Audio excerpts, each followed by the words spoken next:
Shalom, Boker Tov. Rabbi Eric Solomon here in Raleigh, North Carolina, Beth Mar Synagogue. I'm here inside because it's just too humid outside. This week's Parsha is Ekev. It's from, the book of Deuteronomy, Devarim.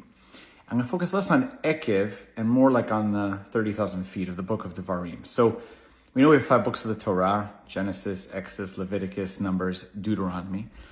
Deuteronomy, the 5th book, is kind of a review of the first 4. But what's very interesting about it is Moshe is retelling the story, getting ready for our people to enter the promised land, and retelling us, Deuteronomy's second telling, basically what Deuteronomy means, what to emphasize, what to get ready for. In fact, Moshe Rabbeinu has a lot of fears. He's aware he's not going to make it to the promised land, so now he's concerned we're going to, and gives a lot of warnings. People will get over there, we'll finally achieve our dreams, we'll forget God, we'll forget what's important, and we will fall into the trap of idolatry and injustice and making mistakes. So he has a lot of fears and concerns, like a concerned parent, you might say, and he's just warning us. Now, but what's even more powerful is that a lot of this book, this Sefer, is about a review of what happened. And telling it a second time, Moshe emphasizes things in Devarim that he, like different things. They're the same kind of basic stories, but told in a slightly different way.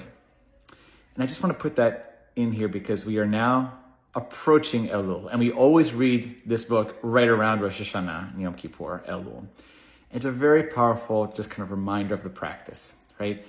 There's what happened to us once, and then sometimes a tendency to say, well, especially if I made a mistake, forget about it. It was the past. I just want to think about it. Devarim says, even in the Torah, we should go back to those stories and tell them again. Tell them in their fullness, but maybe emphasize something different or learn something different from it. But go back to those stories. Do a review. And this is the time of year to do a kind of review of your year, review of your relationships, review where you are in your Jewish practice. Sadly, there's so much to look back on that is painful in our country and certainly in the Jewish world this past year. But this is the time to look back. It's not saying just race forward. It's Deuteronomy teaches us that there's a whole book about going back again. And maybe even telling the story differently. This is one of the powerful things, is that things may have happened to us early in our lives, maybe in our childhood, that were difficult.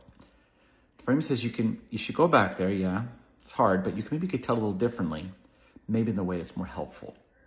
That's what Deuteronomy tells us by telling us again. So, as you enter Shabbat, maybe pick one thing. What is one thing you look back on, maybe this week? Don't let it go quickly. Look back on your week. What's something you could tell it maybe differently in the week to come? Shabbat Shalom.